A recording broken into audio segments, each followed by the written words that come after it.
Fucking hilarious. I'm thinking about making some signs against circumcision and trying to get people to stop circumcision.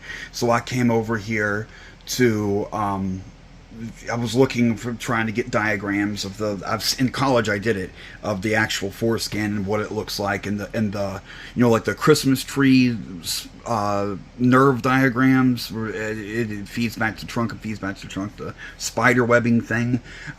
You can clearly see how it looks like a girl's clitoris, and it's the same nerve in the same place, like it's the same damn thing. I've seen it before. It's just very hard to find.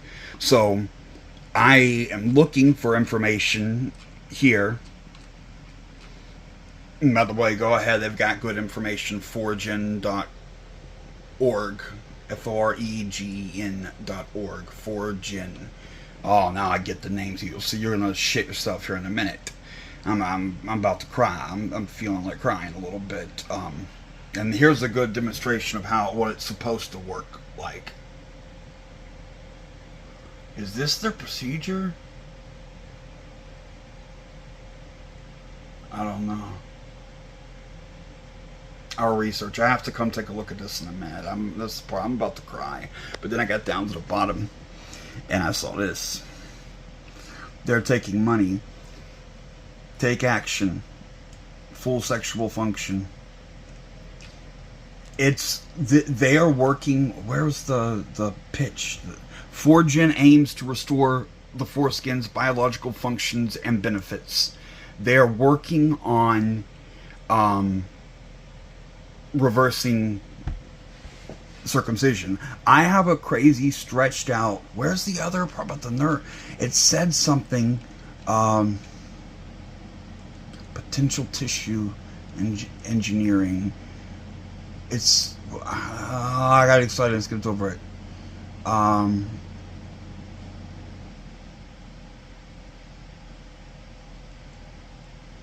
It was a long paragraph.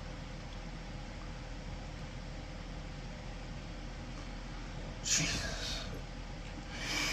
It specifically said something about nerve regeneration in here somewhere.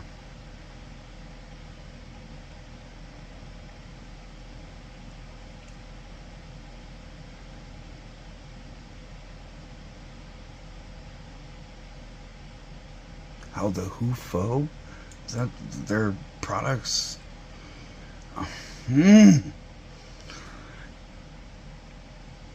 Regenerative medicine.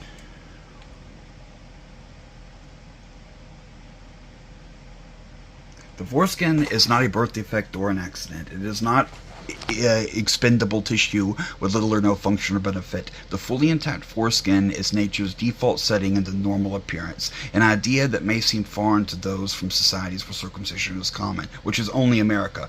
Do some research. America is the only place anywhere close to a majority, and we may have fallen under majority now. Ours is somewhere around half. Its functions are similar to other mucous membranes in the body, like eyelids, lips, female clitoral hood, which covers and protects the clitoris and maintains lubrication. The foreskin's four distinctive features work together as intended by nature and serve six important distinctive purposes. It's not only a physical part of the male genitalia, but foreskin also provides sexual pleasure, which has both physical and psychological implications.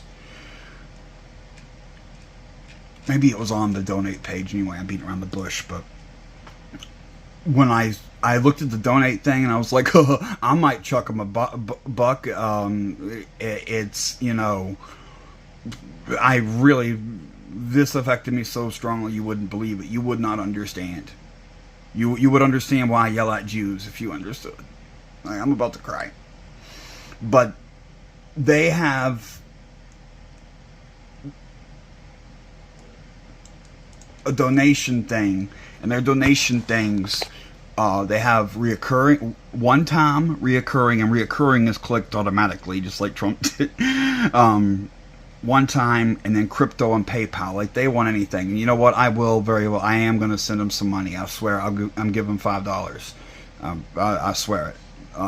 I'll make a second little video of that. I'm not going to show you the information, but I'll show the receipt for 100%. But also the donation tiers and perks. reoccurring donations, $5 a month, which is my cheap option on mine, by the way. Please support. Actually, you know what? Anyone that was thinking about supporting me on the fence, support these guys instead. It's fine enough. 10 a month, 25 a month, 50 a month, other amount, and other a month. People are donating $100 a month to Biochemist Tier 4, 50 a month. Access to official Forging Discord. Tag on Discord. Recreational updates. Donate. Okay. Our goal, 100% sensation. Maybe this is what I'm fucking stoned. Sensation, appearance, regeneration. Our goal, join the only organization in the world dedicated to truly reversing circumcision. You know what? And hold on, crypto and PayPal. Hold on, we're sending in $5. It could be a scam.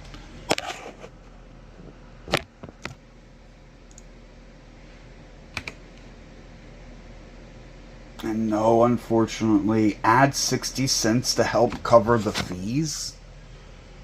Add 60 cents to help cover the fees. I'm making a digital donation. I feel like a sucker, but sometimes you just gotta bite the bullet and hold on.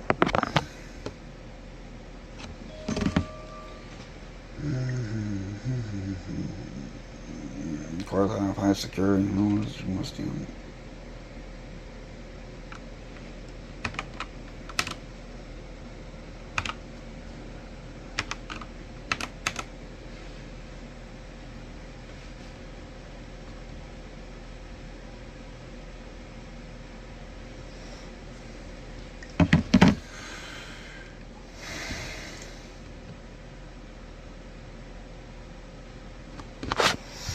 Okay. Thanks for donating $5.60 to Forging. Okay. I don't know if this will ever be possible. With stem cells and shit, you can get into nerve regeneration, but in general, nerve regeneration, like people with broken backs and shit, you're fucked. So, oh, they have a video. Did you know that there are over 1 billion men in the world? They won't mind me showing this. This is, I'm definitely citing them. These men are missing their foreskin, or in other words, they are circumcised. What many people don't know is that the foreskin is the heart of male sexuality and is the most erogenous part of a man's body. A specialized bilayer tissue, the foreskin contains areas packed with the same nerve endings found there. I've seen a bunch of those in an actual diagram. And it allows for expansion and mobility. Just like the skin of your elbow lets you comfortably bend your arm. Scientific research has shown that all of this plays an important role in male sexuality, providing increased pleasure for both men and their partners. Recent surveys indicate a substantial number of circumcised men would like to reclaim this highly sensitive and important piece of their sexuality. Foragen is developing a regenerative therapy for those men who wish to regrow their foreskin and reclaim full form and function. As a nonprofit, Foragen oversees a skilled team of scientists in the field of tissue engineering, committed to restoring this missing piece. We are the only organization in the world pursuing this goal. Join us today in making this mission a reality at foragen.org. Absolutely no details on the scientific part. Growing nerves is a thing. I've asked a urologist now, and I've looked at anything that I think could have. I wish. I don't know if I have any faith in that, but then they're giving no scientific information, so whatever. Maybe it's placebo, but showing interest, and even if it's a scam, just showing the world that people are interested in stopping circumcision is something. And I'm gonna shoot him an email. I've been trying to get more wordy with people fucking talking to corpse and stuff. I shoot them an email, see if they want to do some sponsor me or send me a sign. I want a professionally made sign about circumcision. I'm gonna go. I have a plan. The frauditor people won't stop saying I audit, so I'm gonna audit by going to church and saying crazy shit like this. Like, look, they're child rapers. Here, for real. Watch, look. And they, gay bashing, young Earth creationists, science denying, 5G conspiracy theorists. They're all stupid. I can just pick individual issues and exercise my freedom of speech. I won't just be audited. Like, the right to film and record is part of the First Amendment, yes, and important. But I'm going to have a message, too. I'm not going to do like that. I'm going to fucking be there. Like, your parents are lying to you. God isn't real. This whole thing is stupid. You're gullible. Show them Christopher Hitchens or something, though.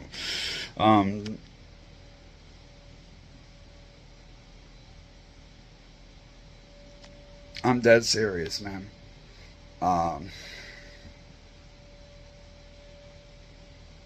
Maybe there'll be some... Oh, like one sciencey looking photo I finally see. I have no idea what they're talking about. There's a weird quirk with mine. I've got this one back from the head, just about a 1/4 inch, off to the left. If I stretch it all the way open, the giant flap of whatever you call it, growth. I got in a fight with him on jail about that. What do you call it? I don't know what you call it. The lump of skin that's stretched out and it's hanging on the side of my dick.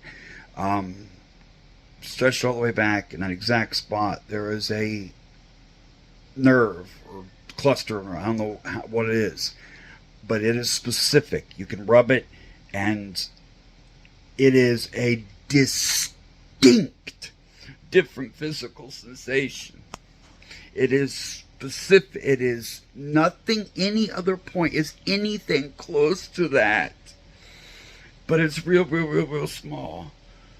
And you got to be real gentle and just gently rub the area. You can't. It's not like having a whole thing wrapped around. It's not like a 10,000 of those. But the thought that I might have more of that and someone took it to make their God happy so they get a better seat in heaven.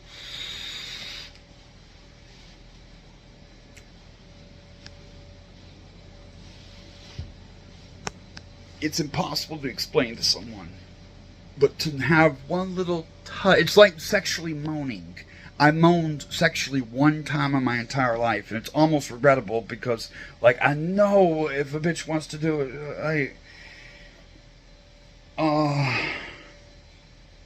it's hard. Squeezing her pussy real good, milking the dude, like really giving it. So my 18th birthday, my girlfriend's girlfriend broke me off one, and I did a real sexual moan. She was riding me.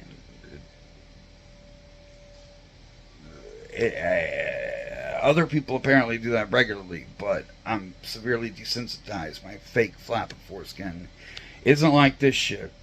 But that's something else that I thought about too. Like, even if the nerve regeneration is stupid and all that, and that doesn't work, besides that, maybe a more quality job of stretching it out or whatever. I just did it the rough and tumble way with blood and tears, and I didn't know what the fuck I was doing. I just accidentally stretched it out by being violent with it from age 13 on. And there were so many problems, it wasn't funny. And now in the recent history, if anyone remembers those stories, I got in a situation, my testosterone's low, and I'm poor and don't have, privacy or time or energy. I stopped jerking off mostly for a long time, for ridiculous, like once a month and shit, and it atrophied and the fake foreskin got small, and I wasn't really hard at any time. I never got a firm erection, and then I got the Viagra from long separate story. Don't worry about it. I got prescription Viagra, took one, got a full erection, and it split. It atrophied. It shrunk up. Like there wasn't enough skin to contain the whole thing. It popped open just immediately. It was ridiculously tight. So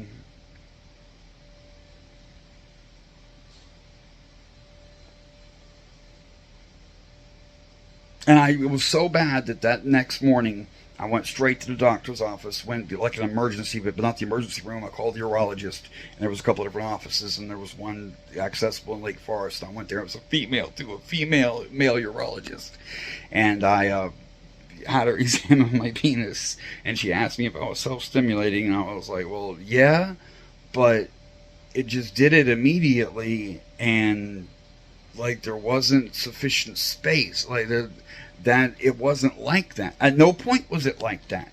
It just went from not existing to slowly stretching out a little bit at a time, and then hanging around when I was inactive for a long period. And it's not regular penis has a frenulum, I think it's called, or there's a little muscle in the tip that pulls it together, and there's some structure and some, like, I don't know if sinew is the right word, connective tissue. Like there's some structure to it stuff. Mine's just a sack of potatoes, but it isn't right. But it shrunk up more than I didn't understand it would do that. And right now I have it stretched back out. But it took effort to do that. And if it wasn't for shit like pills, literally taking Viagra to get my dick hard, not because I couldn't jerk off with a half-hour dick. My dick's pretty big, so it's got different modes. Like, chubby is workable. But if I get a full hard on, it was like couldn't do it snapping and real tight like I was a little kid over again, like it originally when there was no foreskin, but just the side of it was split open. The left side was too tense. It was always stretching. And when you get a cut, it makes a football shape. The line expands, and you've got these little cuts, little football shaped cuts. And salt and sweat and dirt and gets in them, and they sting. Not when you're hard, just anytime. You just have an open wound, a sore, like, a pimple on your face that you popped and it's bleeding and shit. An open wound. You got one of those. You got a wound. 2 or 3 of them sometimes. Just 2 or 3 little horizontal slits. And that's before I ever knew how to masturbate. Before I ever stimulated myself. That was just from getting an erection. Becoming fully erect.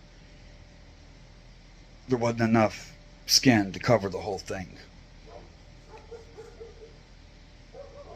You never know what you're going to get when you cut. It could heal funny. It could get an infection. You could have a heart attack from the pain. You never know. And I was, in the government's charge, so poor welfare style healthcare system and bumfuck Kentucky, presumably. I don't even I was bought in Kentucky, but technically I don't know where, or where I'm from, or where she was, or any. There's very little information. All I know is I was taken at birth and then later adopted. The in between time is just state's custody, whoever they pick. And if you know anything about foster systems and orphanages and shit, almost all of them are religious. There's some states, I've learned this in recent history. Some states refuse to let you have to be religiously affiliated to do foster and adoption shit, and that's illegal, and there's lawsuits about it, which is what I saw on YouTube about that shit. Not the best medical care for some hick, and a doctor may have free-handed it, which you're not. So there's a thing called a plastibell. What looks like one of those neck brace things, a big giant contraption to. Man, people rape babies because the stupid Bible said to do it. Dude, people really do. They rape babies, dude. They cut sensitive tissue out their dick and leave them hurt, and where bad shit can happen. Like, some of them don't make it. Some of them do not. How can I just Google that? Like,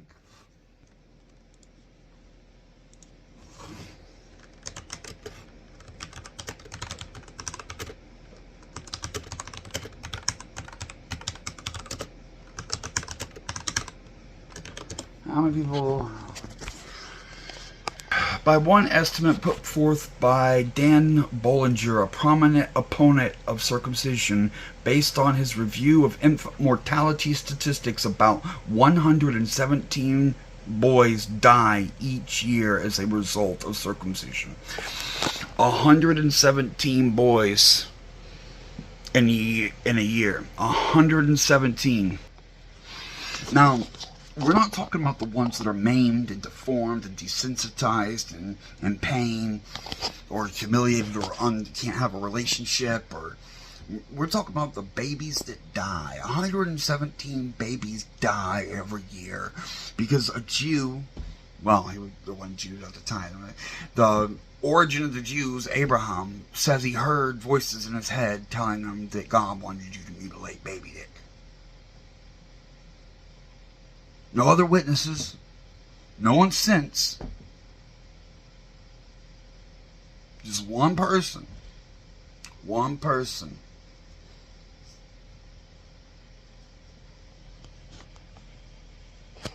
What you have American Christian fascism. Benefits of circumcision are said to outweigh risks. People also ask, how many kids I answered? That's basically what I was asking. The study finds that more than 100 neonatal, I know neonatal means newborn, circumcision-related deaths, 9.01 per 100,000, occur annually in the United States. About 1.3% of the male neonate deaths from all causes, because infant circumcision is elective. All these deaths are avoidable. All these deaths are avoidable. This one says more than 100, the other one said 117. So, you know, how do you count? And this one seems very scientific, the way they're phrasing it, because they collect data in hospitals. It's required. You can't just fucking say, I want to keep my shit private. They may not put your name with it or whatever, or social security number, but a doctor will report if a baby dies in his arms. 1.3% of male neonatal deaths from all causes. So from all the types of SIDS or whatever, all the medical reasons a baby would just die when they're young, and that's kind of a sensitive time too. There's a decent amount of dying there. 1.3%. But the baby penis is really small, so you're not that likely to bleed out. Even if you get an infection, you can squeeze it out real good because the area is pretty easy to, you know, dying isn't that common.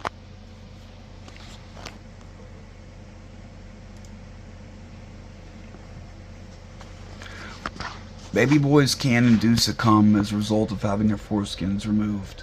Circumcision-related mortality. I'm doing this blind too. I didn't plan this out. I'm not scripting it with lining up a bunch of articles. I'm just getting shit randomly. Circumcision-related mortality rates are not known with certainty. The study estimates that the scale of this problem. The study finds more than 100 neonatal circumcision-related deaths occur annually in the United States. Well, actually, like, even though the United States isn't the whole world's population, it does have most of the world's circumcisions. There are some done in places like Israel, but the numbers are just all, I mean, this is just the U.S., though. So there are more dead babies out there. Because infant circumcision is elective, and that, by the way, now it's 3 claims of annual death rates from circumcision. They're all very, very similar. 2 of them said specifically more than 100, and one of them said 117. And there are medical shit. They take data and statistics. This is only America. This doesn't count Africa, where no one's writing shit down and nothing else. This is just in America, where they have quality health care, and it's only in hospitals. Like if there's a Mormon cult that likes to cut their kids, and I don't know whether they specifically do or not, but probably, because they're anti-everything. I don't know that, though, but the ones just babies born in a hospital and shit. Circumcision is even more dangerous if you're doing it in a hut. Ugh. The study also identifies reasons why accurate data on these deaths are not available, some of the obstacles preventing these deaths, and some of the solutions to overcome them. lost boys, an estimate of U.S. circumcision-related deaths. Baby boys can induce a coma as a result of having their foreskin removed. Circumcision-related mortality rates are not known with certainty. The study estimates the scale of the problem. The study finds that approximately 117 neonatal circumcision-related deaths, 9.01 out of 100,000, occur annually in the United States. About 1.3% of male neonatal deaths from all causes. It's the same as the other. Because infant circumcision is elective, all these deaths are avoidable. The study also identifies reasons why accurate data on these deaths is not available. Well, boy, this is exactly the... Skip this ad. Close this. Close that. Okay. Circumcision is a surgical procedure performed upon newborn baby boys in the United States. That's slightly erroneous. It's not performed on newborn. It's just one of the things we're reporting on. If you're an adult and you want to be circumcised, you can be circumcised. It doesn't stop it for life. If a baby wants to mutilate its genitals, it's welcome to when it's an adult. I mean, technically it's illegal for a minor to get a tattoo. Circumcision is a surgical procedure performed upon newborn baby boys in the United States once every 7 seconds. Every 7 seconds, a child gets raped because of the Jews 3,000 times a day and over 1 million times a year. The practice is so deeply rooted in American childbirth and medical culture that the public is largely unaware of two facts. First, that infant circumcision is not medically necessary in almost all instances. Second, that it carries serious medical risks, including the risk of death. For some parents, circumcising their son will mean losing their baby boy to what they have been told is a harmless procedure. No one should be telling you that, but the church does. Well, the church tells you a benevolent zombie is going to give you eternal life.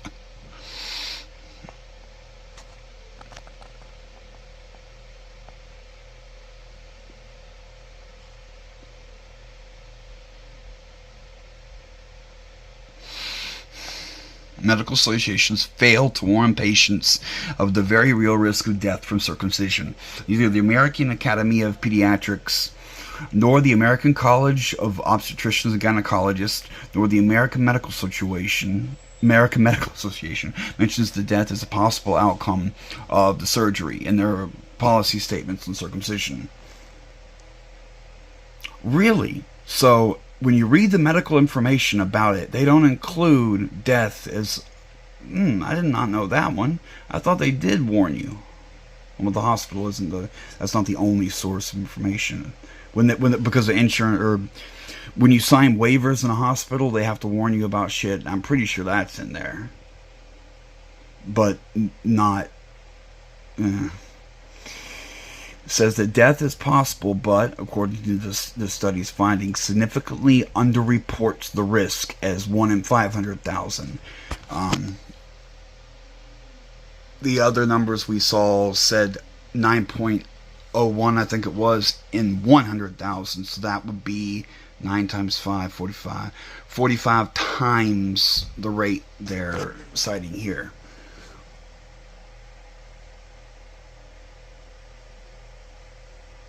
Patient and baby books are equally culpable in failing to mention death as possible if rare. Oh, download citation, and this might be useful for...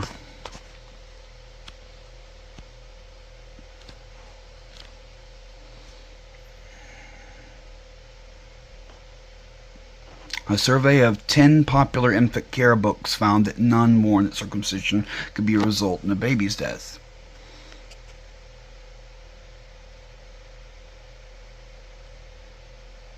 Most websites and literature on circumcision also minimize or ignore the risk of death, and no contemporary study has attempted to learn the magnitude of this problem. Perhaps this is due to the particular place occupied by circumcision in American medicine, an elective, almost incidental procedure carried out in babies behind closed doors and mostly by residents and obstetricians rather than by the baby's own doctor.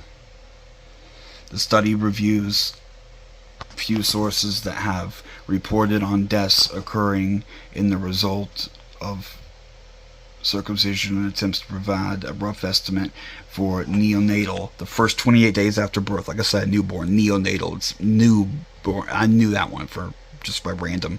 First 28 days after birth. Circumcision-related mortality in the United States.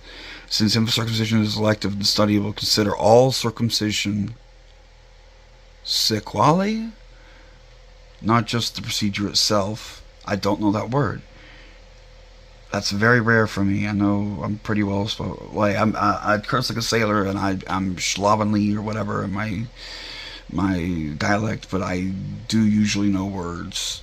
Its goals promote discussion, encourage solution, most importantly, save children's lives. Let me look up that word real quick.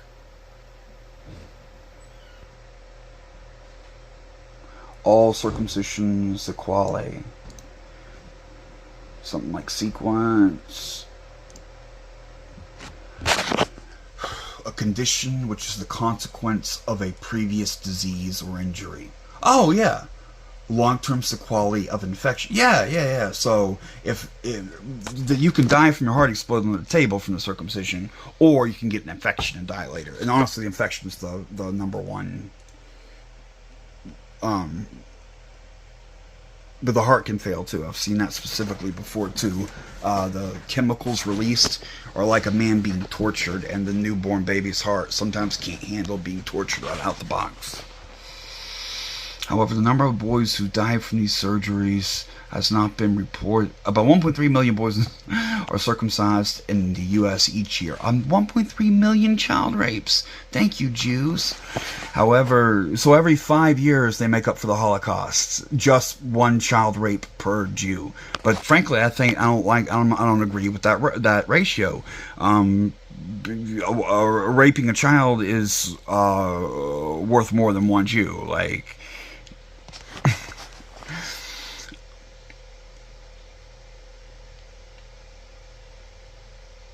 However, the number of boys who die from the surgeries has not been reported or estimated in any credible way. Some reasons include record-keeping practices, indifference, and, no doubt, concerns about liability. Death certificates typically do not list circumcision as the immediate or leading cause of death, and rarely list circumcision as an underlying cause. Incomplete and inaccurate death certificates for children are a common phenomenon. Thus, many circumcision-related deaths are more often reported as surgical mishap, infection, hemorrhage, cardiac arrest, as one I was talking about a minute ago, stroke, that's where a blood vessel pops in your brain, reaction to anesthesia, which is another thing you're not supposed to use. The anesthesia they use on a baby, the company that makes it says, don't do this, don't give it to a baby, and they do it anyway. But that the nerve deadening thing can also help prevent the cardiac arrest, so getting your genitals sawed off is traumatic, man. Reports of circumcision-related deaths have sporadically appeared in medical literature beginning in the early 1900s. In Africa, dozens of deaths from circumcision initiation rites are reported every year. But, as in America, are often treated with indifference. Yep, both the Abrahamic religions are into circumcision, so it's both Christians and Muslims. Although Muslims cut the boys at a lower rate, a substantially lower rate than both Christians and Jews, but not zero. And of course, they like to cut the girls too. The original Torah did just say, God said unto Abraham, thy children shall be circumcised. No male. They didn't have the word male in there. It's both. But they adapted later on.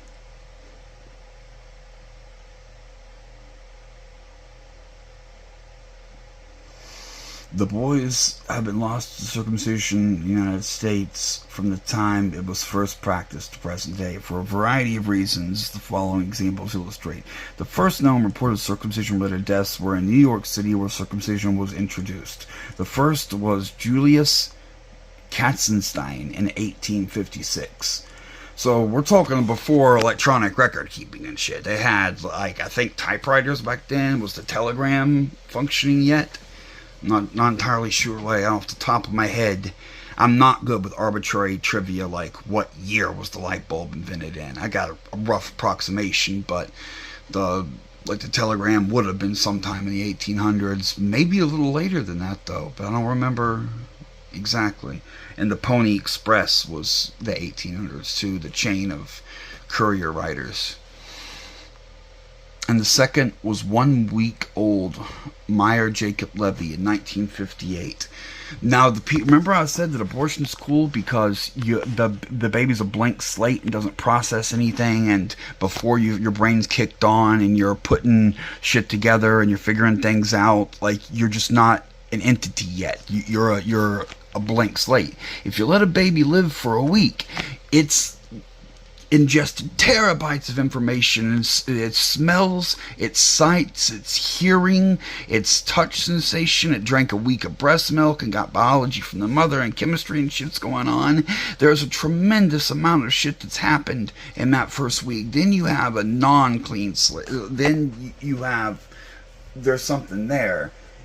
But the people who are against aborting the fetus that doesn't even have a brain are found with circumcising and causing the death of this 1 week old Meyer Jacob Levy.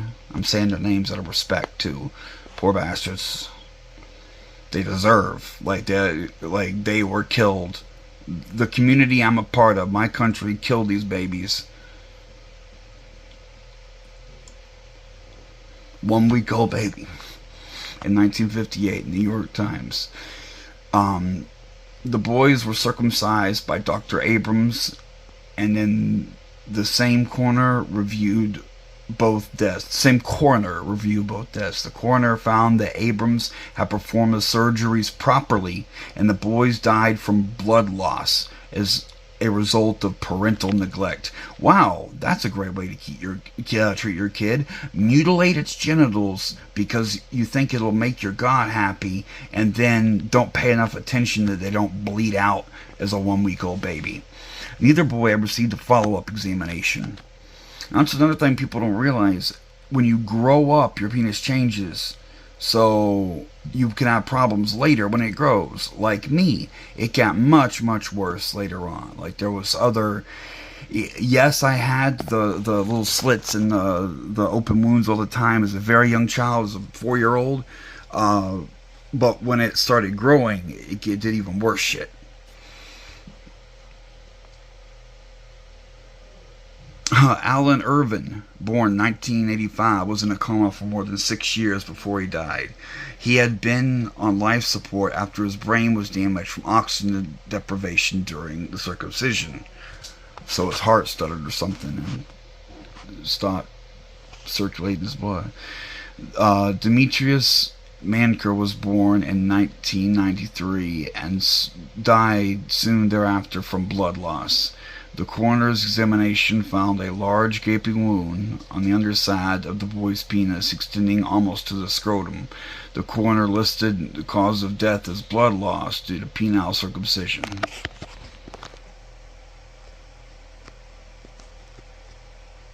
And this is 1993 too. Okay, that's 1993. So we're not talking about before we had technology like good sutures and the cauterizing little wand, and there's options. Back in the day, and imagine in 1000 BC. Imagine that.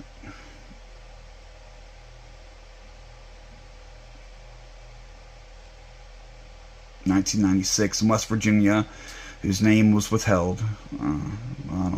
I'll have respect for them if they want it withheld. Yeah, okay, but the other ones I'm saying specifically trying to get it right because, you know, those are like martyrs. Those dead babies. We bear that responsibility.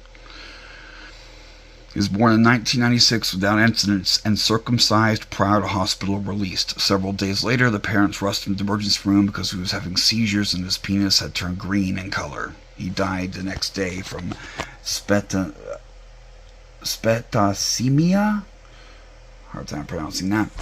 So yeah, infections, open wounds in a baby's diaper. Shit happens. Imagine getting one of those antibiotic-resistant diseases from the hospital in that open wound. Ooh, have a flesh-eating disease in your dick. Death sometimes occurs following repair of a circumcision complication. What? I was just looking at trying to get that. Dustin Amos Jr. was circumcised soon after being born in 1998. Again, recent history during modern times. The surgeon took so much shaft skin that the scar healed as a tight collar around his penis, preventing him from urinating. Oh, that's not good. And when he was later giving an anesthetic in order to repair the damage, he immediately died of cardiopulmonary arrest. Oh, so it's that's the, what was the word we had to look up? I closed the sequel. I might recognize it if I see it again and whatever. But that's, aside. It's not the actual circumcision, but things that came from it. The anesthetic, not even the original circumcision, but when they went to repair the damage, the anesthesia caused him to die. His father lamented, "You think, what could go wrong with the circumcision? The next thing I know, he's dead." What could go right with the circumcision? Stop mutilating baby genitals. In 2004, Vancouver, Canada, incident, a 1-month-old. Remember what I was saying earlier about how you develop a personality and you become more of a person over time? 1 week old, but a 1-month-old baby has a ton of data going around up in there. It recognizes different people and there's a lot going on in a 1-month-old baby. Riley McWillis was sent home from the hospital immediately following the circumcision. He later bled to death, his disposable diapers absorbing a small amount of blood from the circumcision wound necessary to send him into hypovolemic shock. So, yeah, it kind of makes sense, because a baby diaper can hold a lot of fluid, and a newborn baby does not need to lose a lot of fluid before it dies. So if you're just slowly leaking fluid, you don't have to change a baby that often. How long does it take to bleed to death out of your penis? Because the penis is highly vascularized. Well, yeah, it's a plumbing network. That's how it works. Blood loss is a risk even for boys circumcised past the neonatal period, which is a whole nother thing. Circumcising a baby is more dangerous. If we waited till later, it's safer. Not only can you get consent and participation from the victim, it's safer. So even if you want to be circumcised, it'd be better to grow up, let the penis grow to whatever size it's going to get, and when it's finished growing, then circumcise it. So it looks right, but you're not going to want to, because an erect, non-circumcised penis looks like you want it to. You're just too stupid to know that.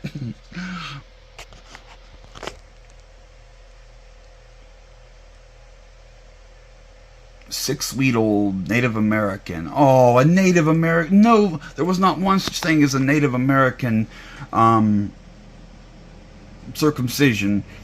But here in 2008, with modern medical technology, 6-week-old, 6-week-old, wow, that's again back to the becoming a person and building a structure in your mind and personality and stuff. You're 6 weeks old. You've got a lot more built than a newborn. And he died from massive blood loss, which happens. Hospital officials claimed the circumcision was not to blame, but instead faulted the parents because they had administered over-the-counter pain medication that they also claimed thinned his blood. Can you give pain meds to a 6-week-old baby? You're not supposed to do that, I don't think. However, it is a horribly painful procedure, so I could see how they would want to ease the pain and suffering caused by genital mutilation. 6-year-olds don't, have to deal with a lot of pain. They're not used to it yet. They're not like combat veterans. They're 6-week-olds. The parents were not told about this possible complication. Since then, the hospital has stopped performing instant circumcisions. Hallelujah. Hallelujah. Stop raping babies. That's what we're looking for. Don't rape babies. Nor are ritual circumcisions without risk. Oh, yeah, but take the medical situation out of it, yeah. In 2004, again, the one they're listing here are all new shit.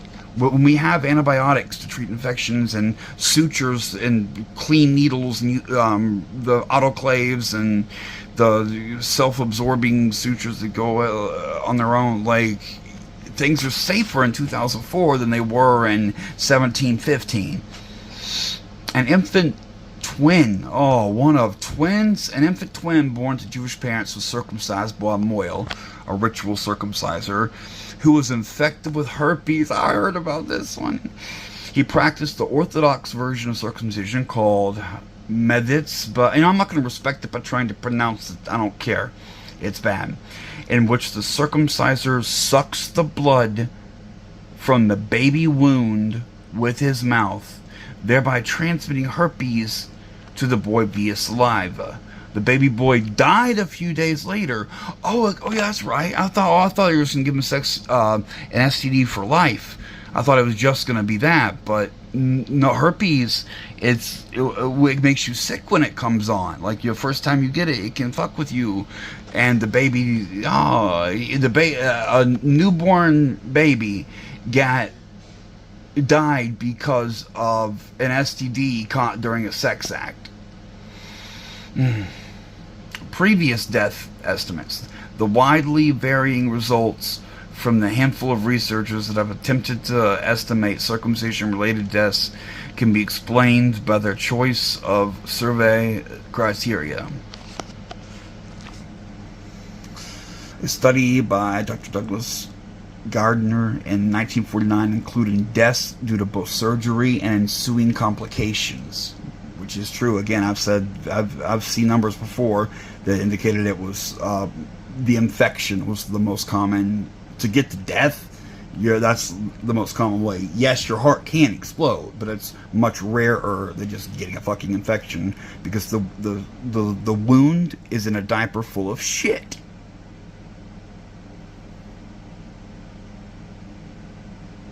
To review case histories of 90,000 circumcision for boys under 5. Identifying 95 deaths attributable to circumcision. 95 out of 90,000 is like 10 per 100,000. And the numbers we saw earlier on, the exacting numbers, it was 9.01 per 100,000. So these are similar numbers, but those other numbers were from modern times. This is 1949, where the technology and the drugs and the medical care may not have been as advanced.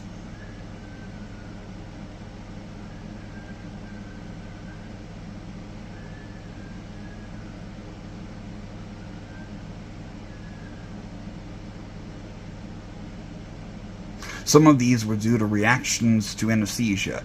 Yeah, but that's, again, what was that word from earlier? The not the thing, but because of the thing. Yeah. Gardner nevertheless classified these as circumcision-related since the boy would not have been administered anesthesia except for the circumcision. Yeah, it's like surgery. Surgery is a risk. You don't do it if you don't have to. You don't have to do circumcision. Stop raping babies, people.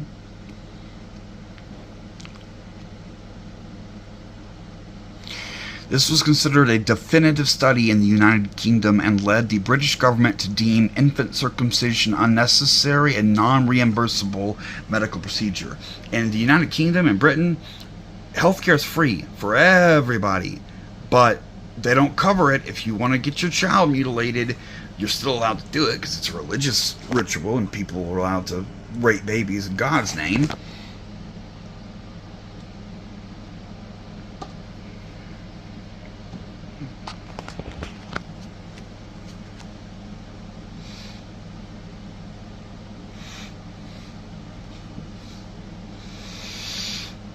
When extrapolated to the present-day United States, Gardner's findings present an estimated 230 deaths annually. The earlier ones we looked at were like 117, but it said 9.01 per 100,000, not, 10 or something per 90,000.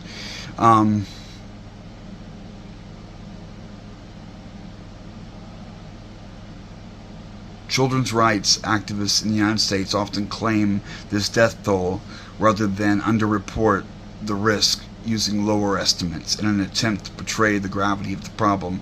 However, this rate is misleading because it does not allow for improvements in healthcare from post-war pre-penicillin Britain to the President of the United States. Thus, this figure is likely overstated. The question is, how much is it overstated? Well, the other figures that we looked at, this is just extrapolating his death rate in 1949 to modern times, and they came up with 230. And we looked at the other numbers based on actual death certificates and modern medical information, and they had 117 and 2 other reports of over 100. So half, roughly half. Okay, so yeah, between 1949 and they said pre-penicillin Britain,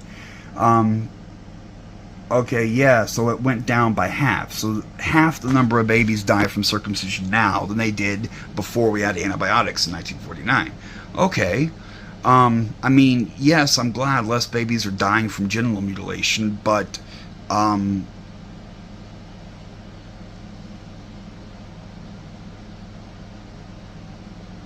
instead of doing the genital mutilation safer, how about we just don't do it at all?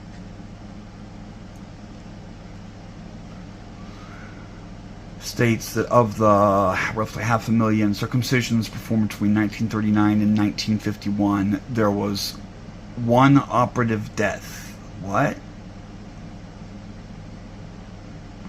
Operative death, that's during the operation.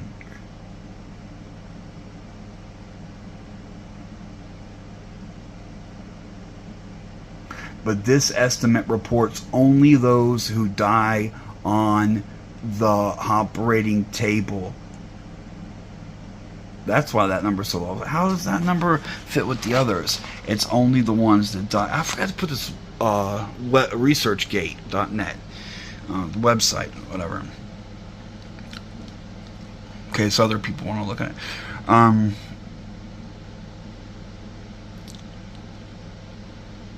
But this estimate only reports those who died on the operating table. It ignores the much larger number of post-operative deaths, both inside and outside the hospital. Well, yeah, bleeding out, infections, that's going to take time. And it might take 20 years. You might, get to be 20 years old and realize your dick doesn't work right and you're just getting sexually active and kill yourself. Inexplicably, no deaths at all reported from any cause in a population of 100,000 circumcised neonatal boys in a survey of U.S. Army hospital records. However, the national male neonatal death rate from just 2 causes, hemorrhage and sepsis, that is bleeding and infection, is 30.2 per 100,000. 3 times what the other. What?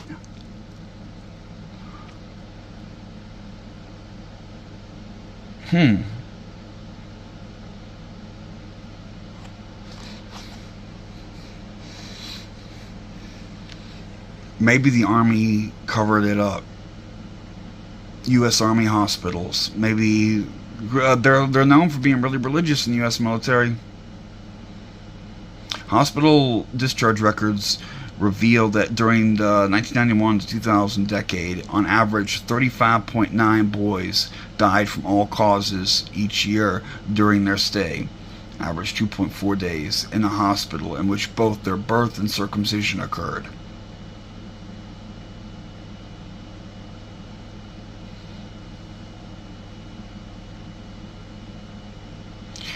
These were among the average of the 1.2 million boys circumcised annually during the same period.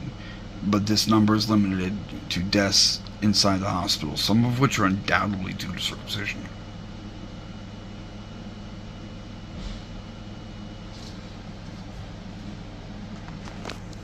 So if they die after they go home, and infections can take a while, and again, suicide 20 years later. Bollinger. Complications from circumcision are as high as 55%. Because we're talking about death up until now. You don't have to die, son. You don't have to fucking die. And this is from a 1966 study which reviewed case histories, examined infants in the home, and questioned parents and outcomes, making it the most thorough circumcision complication study performed to date.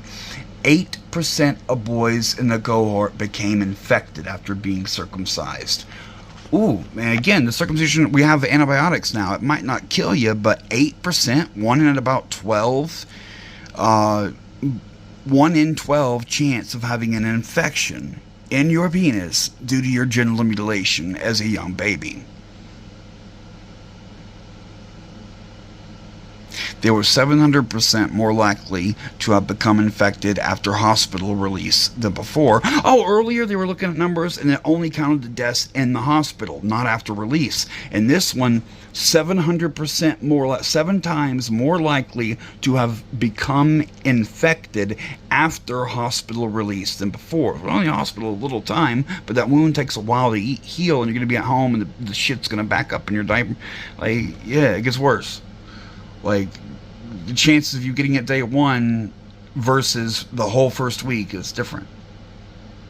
Bacterial sepsis and hemorrhage, that's bleeding and infection, are both frequent fatal complications of circumcision. And circumcised boys are at higher risk for streptococcus infection. Huh? I had horrible strep as a kid, but I thought that was just my rancid tonsils. Gardner reported that 1 in 50 circumcised boys returned to the hospital for treatment of excessive bleeding, some requiring transfusions. Oh, wait, hold, 1 in 50. 1 in 50, 2%. That's sales tax in Kentucky, 2%. 2% of babies had to go back to the hospital to get treatment for excessive bleeding after getting their genitals mutilated. Infections become even more of a factor recently with the epidemic of methicillin-resistant Staphylococcus aureus, MRSA, MRSA, and how to pronounce it, all the Latin name, now underway in the United States. The medical literature is replete with reports of MRSA infections. That's a jail way of saying it. I don't think you actually are supposed to abbreviate MRSA, but MRSA is how we say in jail. Occurring in hospitals right now in the community. Circumcised boys are at a higher risk for this superbug than intact, not circumcised boys. Well, it does weaken you and give you a new vector of infection.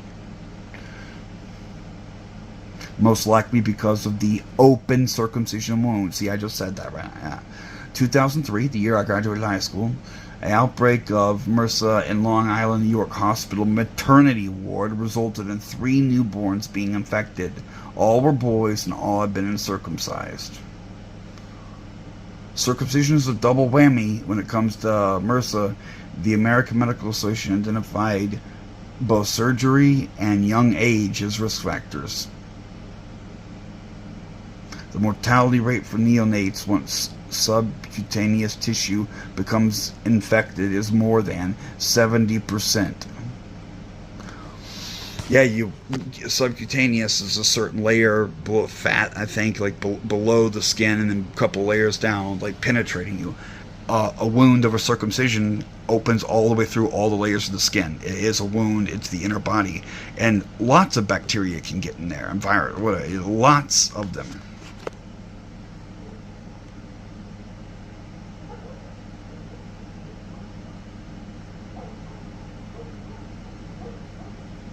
The risk of MRSA alone would seem to dictate ceasing the practice of unnecessary surgery as infant circumcision. By the way, the reason they say almost every, but not actually every, is because you can have a birth, just like an hermaphrodite or something.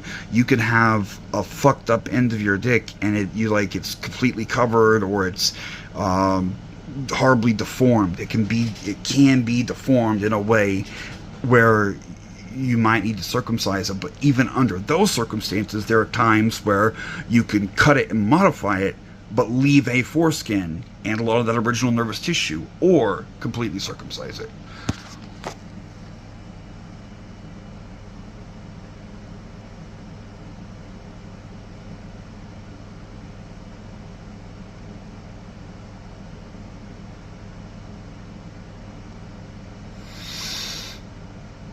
Yeah, I wanted to hammer it home.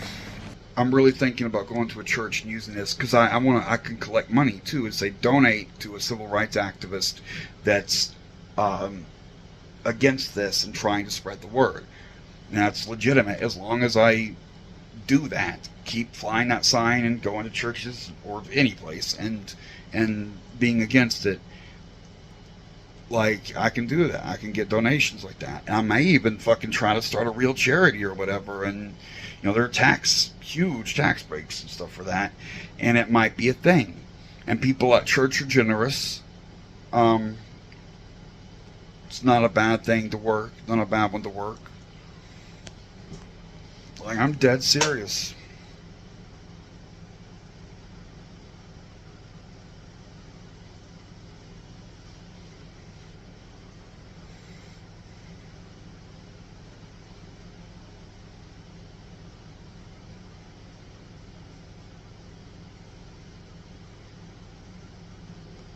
They might. Not only will parents of a dead boy be in shock, but also potentially embarrassed by what seems now to have been a whimsical choice for their infant. Their understandable reaction is to withdraw into protective silence or to defend their choice despite their loss. A psychological thing. Defend their choice despite their loss. God said it. They might insist, as parents of one deceased child did recently, that they would make the same choice with their next boy. I've seen that before, but it was straight because of the religious, and they were upfront about that. Parents are sometimes irrational concerning circumcision. Many quickly sign the consent form without first learning more about the physical, psychological, and sexual consequences of circumcision. Some sign before they take their physician's mention of the topic as a recommendation, or because they feel coerced by repeated inquiries. Others sign because they fear being regarded as bad parents, rather considering what is best for the interests of their son. For instance, 9 out of 10 parents who chose circumcision did so knowing full well that the procedure was excruciatingly painful for the newborn boy.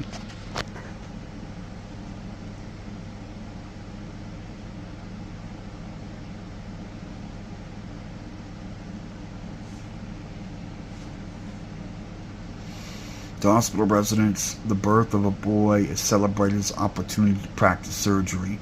A resident's first surgery on a live human being does not always go as planned, especially when the patient is not a sedated consenting adult, but a screaming, thrashing baby. The resident's mentor is likely to provide cover for any errors.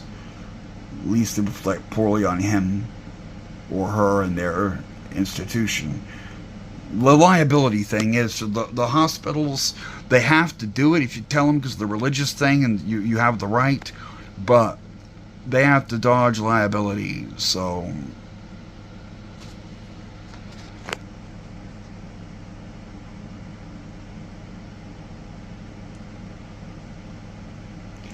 most adult American males can be seen as having been child medical training draftees.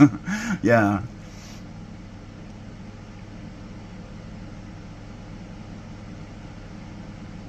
Potentially an unethical state could perform the procedure.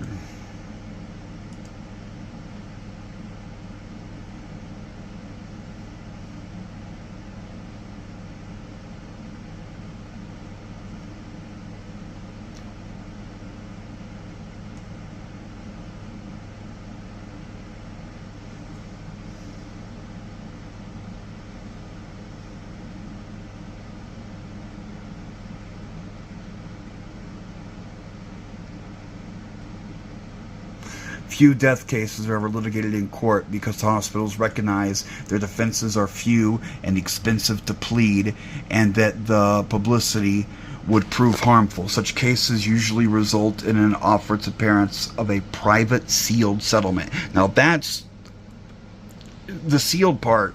Hey, we'll give you some money if you shut up. Sadly, the death of a child is considered less of a liability than an injury case.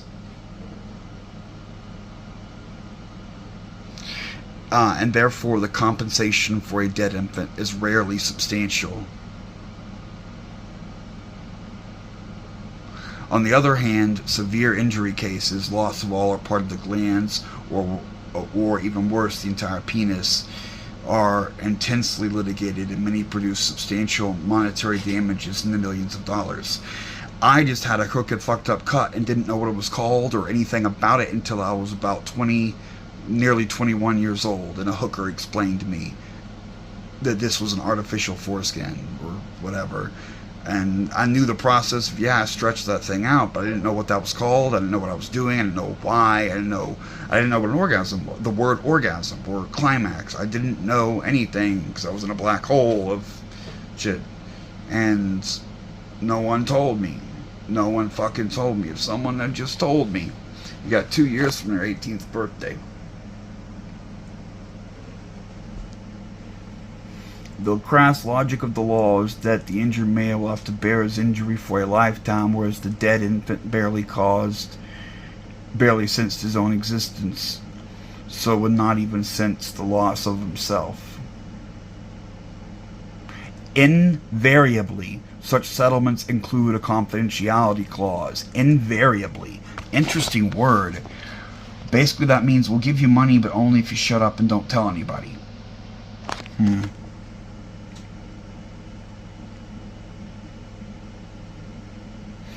Intended, of course, to protect the reputation of both the individual medical practitioner and the institution. Following a death, the coroner or medical examiner, is usually a physician, will rule whether the death was from suspicious causes. In the United States, that coroner, who, if male, is probably circumcised, more than half, is not likely to face squarely and on the record the fact that his or her colleague performed an unnecessary and non-therapeutic surgery that resulted in the death of an infant. This malfeasance could itself be cause for an investigation, could have serious repercussions for the circumcision physician institution, and therefore seems an unlikely move for coroners, especially if they are elected officials. Primary and secondary causes of death are all too easy to conceal because of the lack of healthcare oversight. There is remarkably little regulation of medical practice by the federal government, and the little coordination among the states to regulate medical procedures. Ironically, circumcision devices, restraints and clamps are more closely scrutinized than their application. The Plastibell.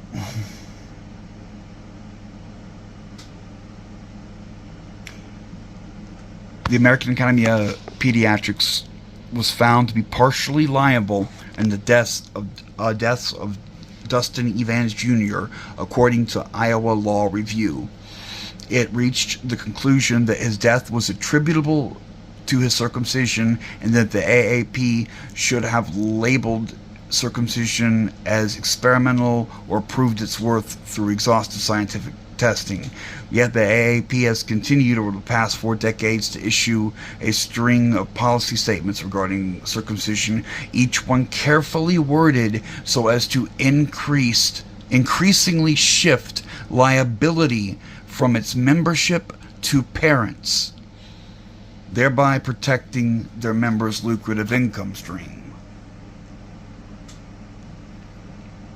So the American Academy of Pediatrics changed the wordage to make it more the parent's choice than the responsibility of the AAP.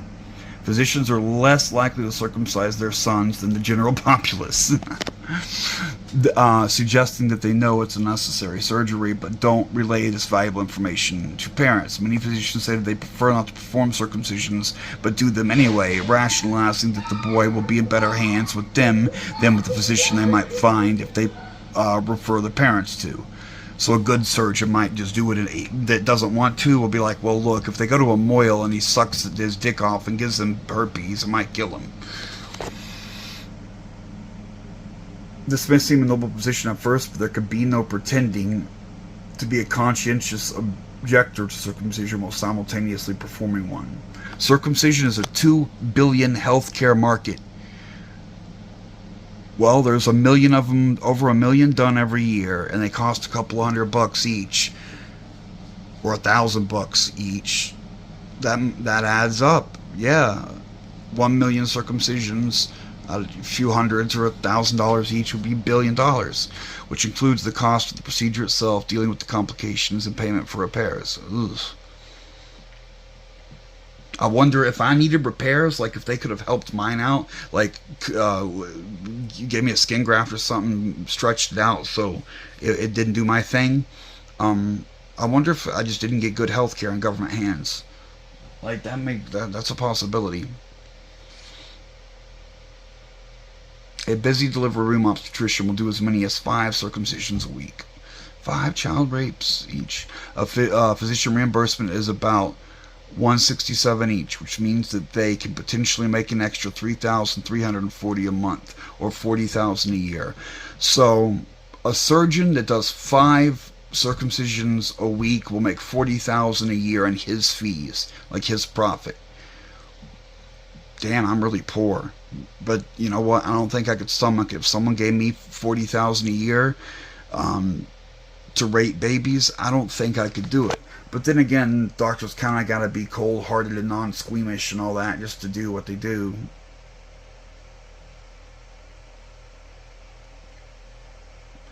Physicians brazenly admitted, I love during circumcisions. They made my Mercedes payments. Oh, shit.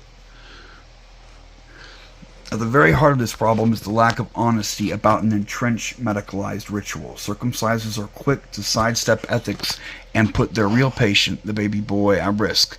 They are not likely to speak out simply because calling attention to their unethical actions would likely jeopardize them or their peers, reduce their income, and possibly have dangerous legal consequences.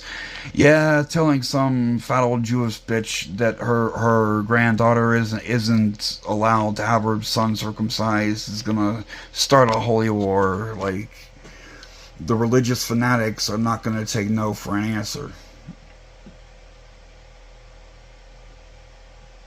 Risk assessment for an unnecessary surgery must be held to a higher standard than it is for life-saving surgery. We accept that a heart transplant carries with a substantial risk of death, but without it, there is a certainty of death. On the other hand, the risk from circumcision, which has no therapeutic value, needs to be zero for the infant's sake. All the more so because he is never consulted about whether he wishes to take his chances. That's another thing. It's a roll of the dice. If you're an adult and you choose to roll the dice and do some shit, well, hey, when you get a tattoo, you might get an infection. When you get a piercing, you might get an infection. It's your choice. But would anyone think... What if you wanted to give a clit ring to a little girl? To a 6-week-old girl. Give her a clitoris ring. Adults do that. What if you wanted to do that to a girl, a little baby girl? Is that okay? But for the 6-week-old doing the genital mutilation, ugh. We hear very little in the media about circumcision-related deaths.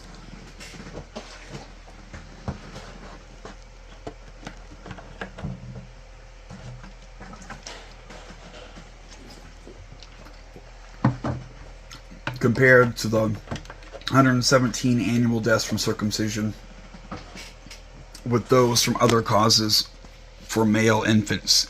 Suffocation, 44. So, male infants suffocate, like you could roll over them on them or something.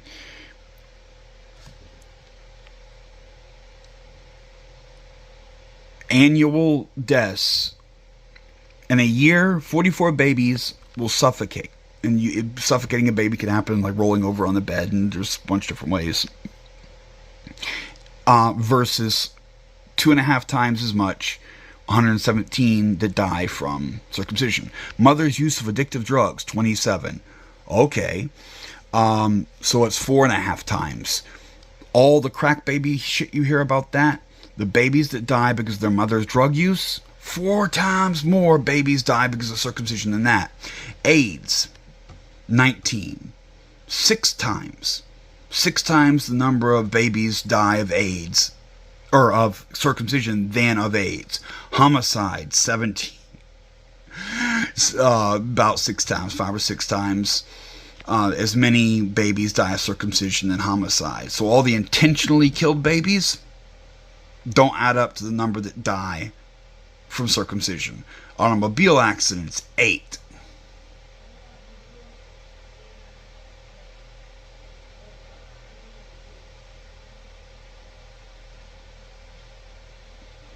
For male infants. I think that's the 28 days thing again. Drowning, 2. Falls, 1. 1? I mean, good. Like, don't drop your baby, but I would have thought that would have been more. Oh, SIDS. I've heard of SIDS. Sudden infant death syndrome.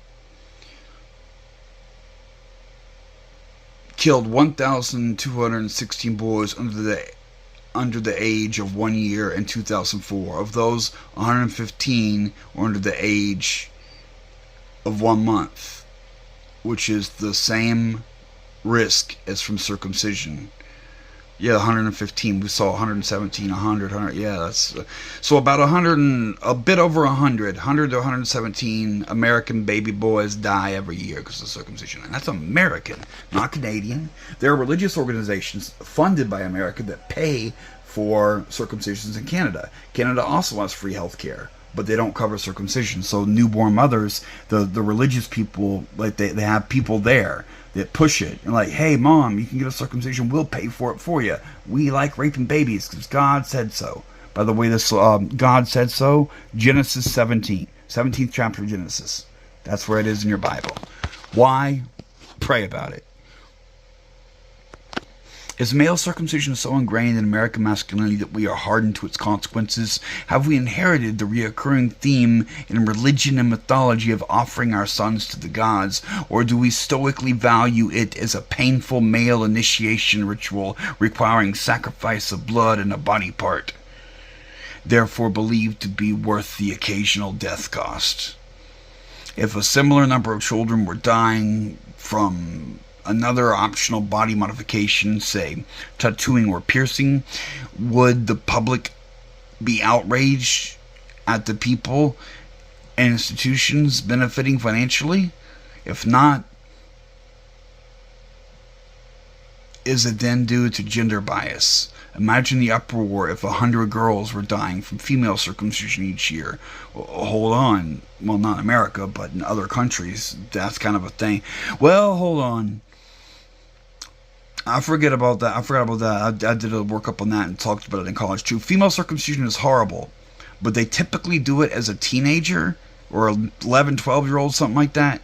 And the clitoris is real small, and the odds of bleeding out are even less, and you're in better shape than a newborn.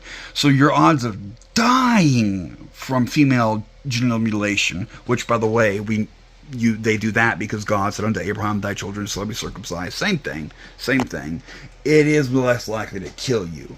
However, it's still bad. Like, you can get an infection. You could die. It is, an infection could kill you, but it's real bad, okay? Why are so many adults silent about this atrocity? Adults would be furious and highly vocal, to say the least, if someone were forcibly to cut their genitals.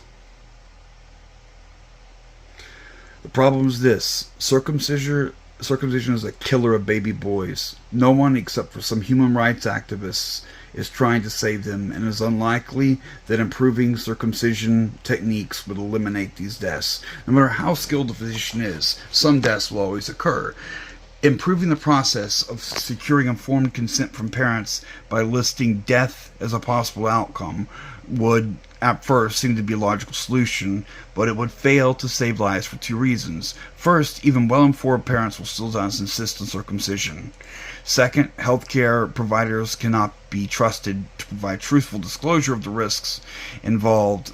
The fact that physicians and nurses are already willing to perform well over 1 million of these unnecessary surgeries a year is proof they're generally untrustworthy.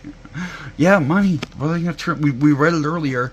$40,000 a year from one doctor in a surgery ward there. Like, that's money, man.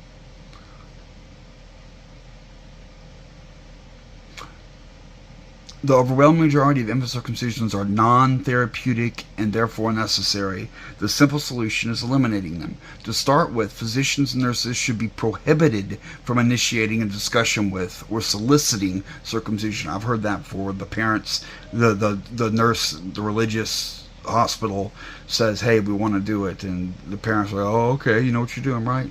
Circumcision should also be defunded, following the examples set by 16 states that have already eliminated Medicaid coverage. I didn't know that. In America, 16 states, Medicaid will not cover circumcision. Okay, but hey, why don't we just make it illegal? Physicians regularly give parents information favoring circumcision, but rarely provide instructions on how to care for the intact penis. Furnishing parents this knowledge would alleviate their anxiety concerning a body part unfamiliar to them. All medical textbooks and parenting guides should include an intact care information and mention death as a possible outcome. Physicians who perform unnecessary surgeries that result in death must be held accountable for their actions in criminal and civil court. Professional associations that protect their members rather than their parents should be forced to change their policies. Physicians must talk with their peers about ceasing circumcision. Legislation to protect boys must be passed. By the way, there's legislation to protect girls. It's under international law too. But it's the same. God said unto Abraham, thy children shall be circumcised. And we decided, okay, you can't do the girls, but you can do the boys. Because the Jews said so.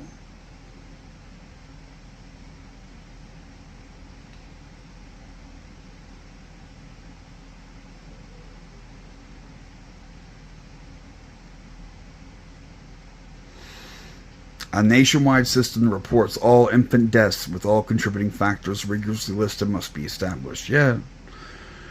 Few human emotions compare with the profound grief that results from the loss of a newborn child.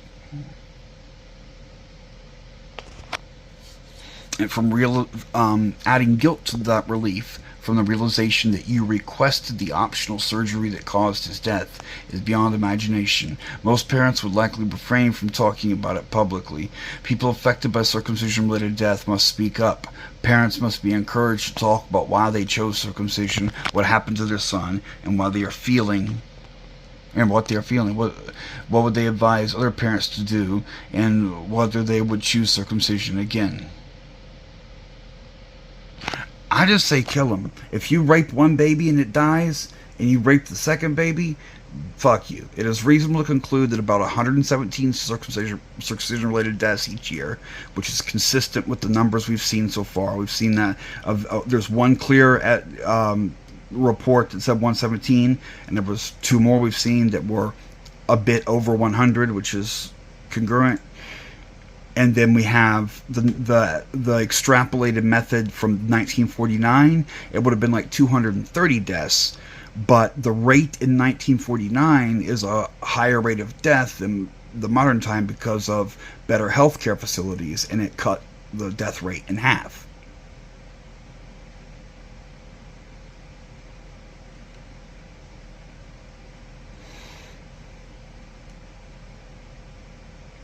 These boys died because physicians have been either complicit or duplicitous, and because parents ignorantly said yes or lacked the courage to say no. Every one of these boys would have had a chance at life had he not been circumcised. Circumcision can no longer be called either beneficial surgery or a beneficent rite of passage, but by its true designation, an unrecognized sacrifice of innocence. And here's some references. Here's something you'll never see the Christians do. Let's look at papers and actual citations. Position paper on neonatal circumcision. The other side, all they got's the Bible. What we have is numerous sources of information.